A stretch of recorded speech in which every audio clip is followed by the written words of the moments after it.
from the studios of Farm Journal Broadcast. Coming up today on Ag Day, the clock is ticking on another attempt to pass the Farm Bill. Now that a majority of corn and soybeans are planted, what kind of weather can farmers in the Midwest expect this summer? I think we have weather challenges this year, but I don't think we have weather problems. In agribusiness, facing the funds. The corn long is dressed up and ready to go for a rally in here, and it's demand driven considering the time we spent at 350. What's the economic risk if California citrus loses to citrus greening? And facing certain death, this farm dog beats the odds. Ag Day, brought to you by the Chevy Silverado, the most dependable, longest-lasting full-size pickups on the road.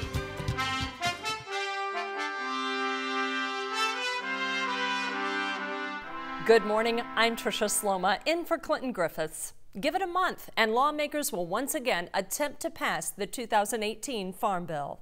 House Ag Committee Chair Mike Conaway says the House of Representatives will have another chance to vote on the new Farm Bill in about a month on June 22nd.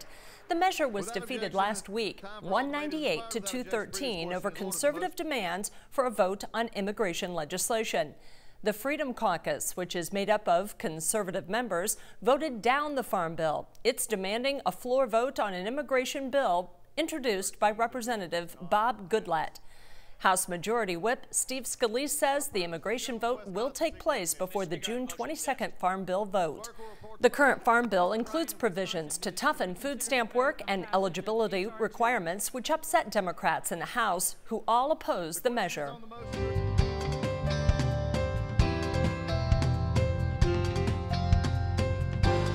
The I-80 Planting Tour, brought to you by the Enlist Weed Control System.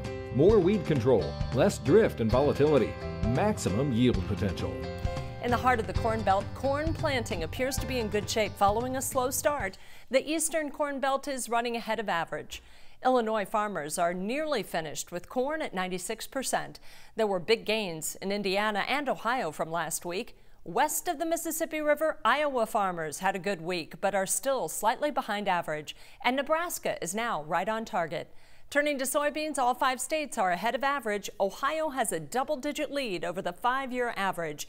Indiana has doubled the average pace, and Illinois is nearly double the 5-year average. In the West, Iowa and Nebraska are both ahead by single digits, following a good week in the field. Spring started off slow for the whole Corn Belt. The central and eastern regions took off when they finally had an opportunity to plant, but the western leg is still dragging behind. Betsy Gibbon talks with meteorologists about their summer forecasts for the growing season.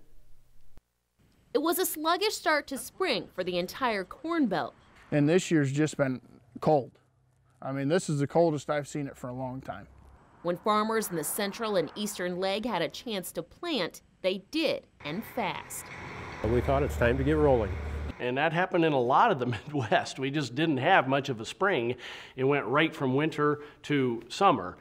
Parts of the western belt receiving multiple snowstorms across April into Minnesota and Wisconsin. Continuous rain and planting delay after delay. Some meteorologists say the story of the have versus the have-nots will continue to a certain extent. I think we have weather challenges this year, but I don't think we have weather problems. Martin forecasting some of the planting challenges may stay in the western belt, especially Minnesota. I'm particularly looking at Minnesota. That's the one that's really behind the 8 ball right now. And I'm looking at Minnesota and saying, hey, we're going to have some delayed plantings later on into June. I think Minnesota, for example, could have a very dry September. Normally that wouldn't matter. It'd just dry the crop down, we get it out sooner. This year, maybe we run into some of this late planted, late maturing crop. He's forecasting temperatures to be normal to a little below normal, but precipitation is the bigger factor this year. But I also think that the precipitation isn't going to be that bad. I'm projecting in some areas maybe 20% below normal precipitation, so 80% of normal. Martin has none of these Corn Belt states receiving under 75% of its average moisture for the state for the June through September period combined. You can raise a trendline yield crop with 75% of normal precipitation. Indiana and Minnesota are among the driest, what he considers his troubled areas for the growing season. along with pockets of southern Indiana, southeastern Ohio, and southern Illinois. I know it's already drying out into Missouri and Illinois, and that makes me nervous because drought likes to expand. If I'm looking summer-wide, I'm looking at my garden spot being northwest Iowa and probably into South Dakota. Both Martin and Hoffman agree La Nina has faded into a neutral pattern, at least for the summer. When we look at a neutral El Nino or La Nina situation, you kind of look at other factors to steer the currents during the winter, because that factor isn't going to be a big one. But they both have different forecasts because of it. Martin has some dryness in Minnesota, Nebraska, and the central and eastern Corn Belt, with Iowa and South Dakota above normal precipitation. Hoffman is expecting a wetter eastern Corn Belt and drier western belt.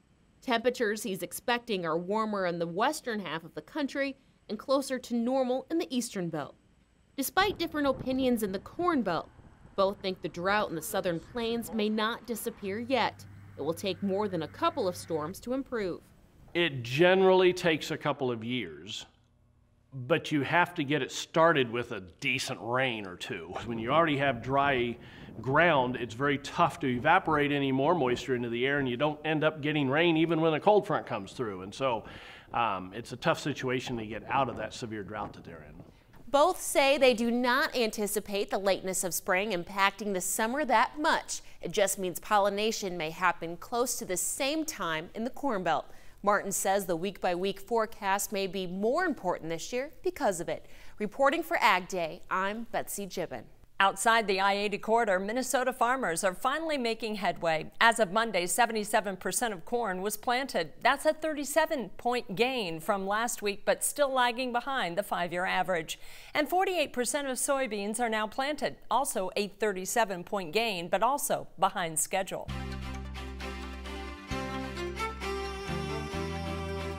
A mixture of weather conditions in the south. Mike Hoffman has details in crop comments. Mike? Good morning, Tricia. Crop comments start in the south. A NASS crop reporter from Burke County, Georgia, says peanut and cotton planting have stopped due to the wet conditions. The rain also stopped some farmers from side dressing their corn. By the way, some Georgia corn is starting to silk, only about 3% though. And in Texas, winter wheat harvest is now underway. As of Monday, 12% was cut, which is just ahead of the 5-year average. But the crop is in rough shape. 62% is rated poor to very poor. Just 14% is good to excellent. And taking a look at the wind speed forecast, you can see the middle of the country going to be windy at times, especially during the afternoon hours. Also parts of the northeast. And as we head into the day tomorrow, we'll start off windy once again in the high plains on up into the northern Mississippi Valley, and that will become a little bit windier from Iowa into Minnesota and also parts of Nevada and California later on today. We'll have your forecast coming up, but first here are some hometown temps. Plan for the unexpected with weather forecast updates. Local forecasts are delivered right to your cell phone each morning, making planning a little bit easier. Just text Weather 6 to 31313 to get started. Still ahead on this Wednesday morning, Tyne Morgan joins us as she analyzes the fund positions. Plus, what economic impact could citrus greening have on California's citrus industry? And using a dog to help round up cattle is not a novel concept, but a certain pooch in North Dakota is sure getting a lot of attention.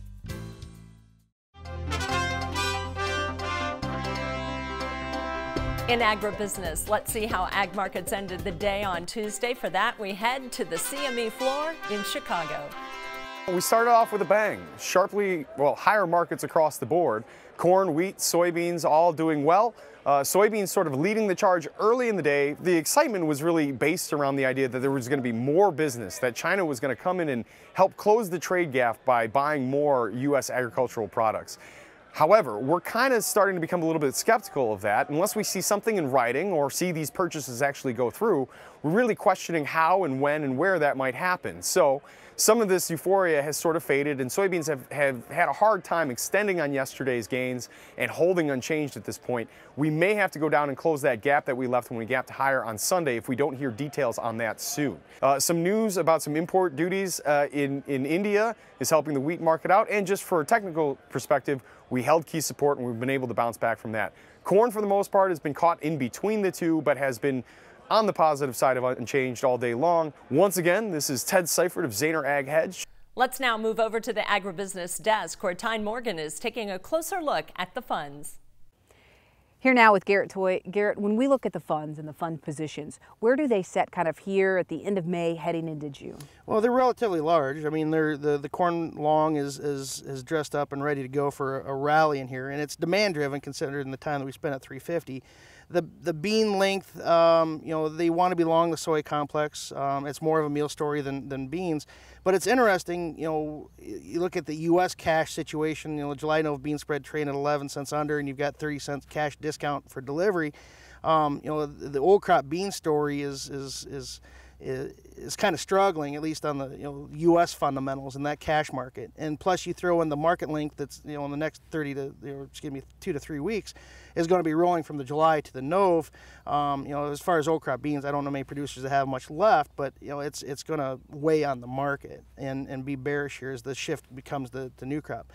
But as far as where we're looking at, as far as fund length, you know, the market's going to need, especially more so in the bean length, they're going to need the Chinese end user in here to price you know, these cargoes on a lower price, and that's our one hope, or the fund long's hope, is that they are there to price. What if they aren't?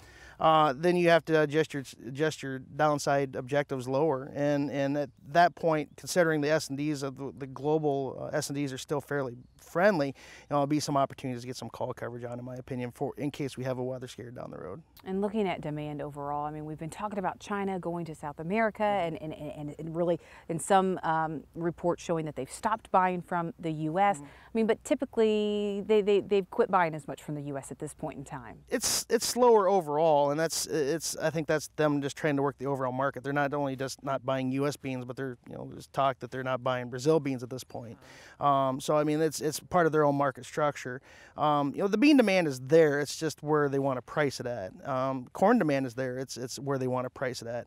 You know, right now ethanol margins aren't that, you know, great, but with the ethanol RBOB where it's at and crude trading $70, you know, we are finding some demand there. Yeah, and we're hearing about some more demand from some ethanol plants. If that continues, what type of support could that provide for a corn market, kind of on a regional basis? Right, a regional basis means that your ethanol processors are still going to be a better bid, you know, but it's going to be some competition, especially for the producers that are fortunate enough to have ethanol bidding versus export market, because both markets are going to be fairly strong. All right, Garrett, thank you so much. We appreciate it. Stay with us. We need to take a quick break, and then we'll have much more here on Ag Day. To contact Garrett, call him at 888-745-2020 or find him at agtradertalk.com.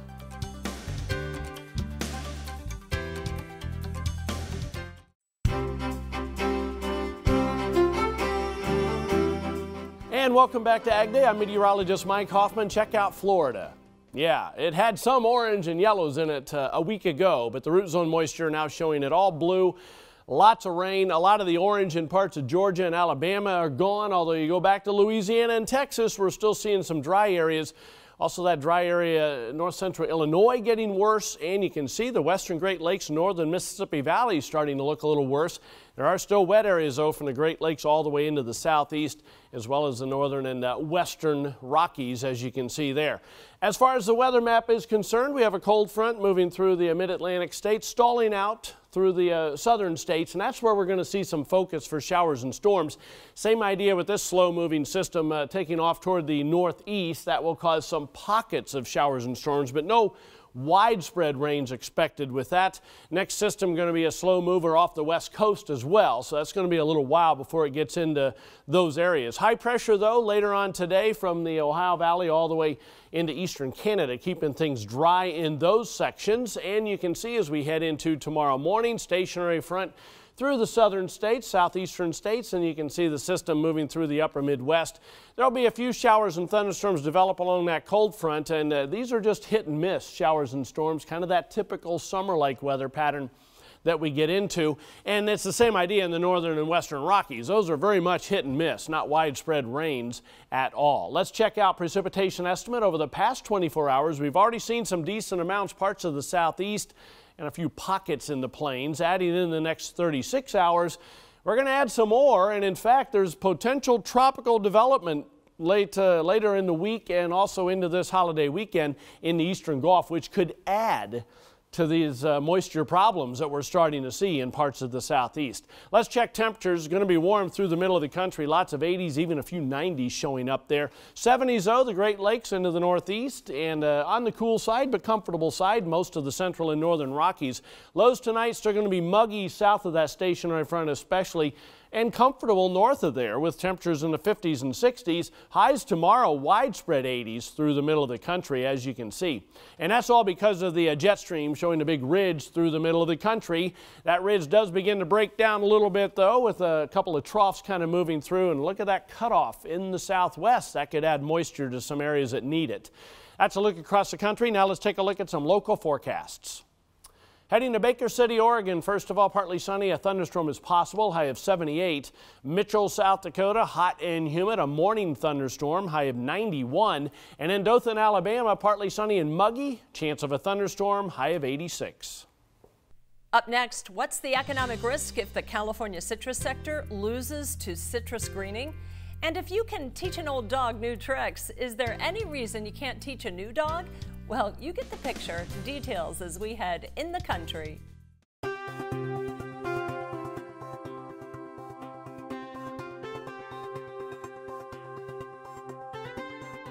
The California citrus industry is touting its value to the state's economic picture and stresses the need to protect it. A new study commissioned by the Citrus Research Board says the total economic impact of California's citrus industry is $7.1 billion.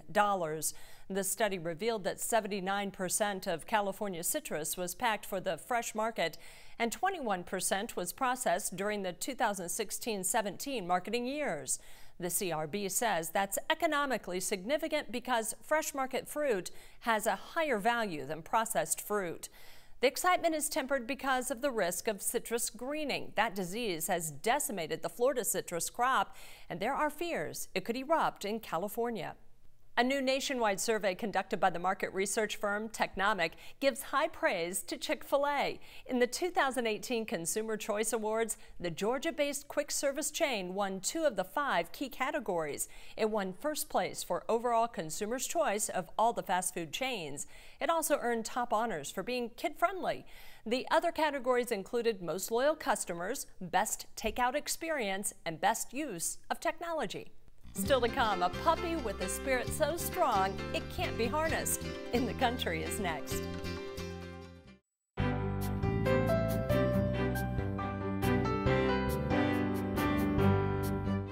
In the Country, sponsored by Kubota. Tractors, hay tools, utility vehicles, mowers, and more. Visit KubotaUSA.com today.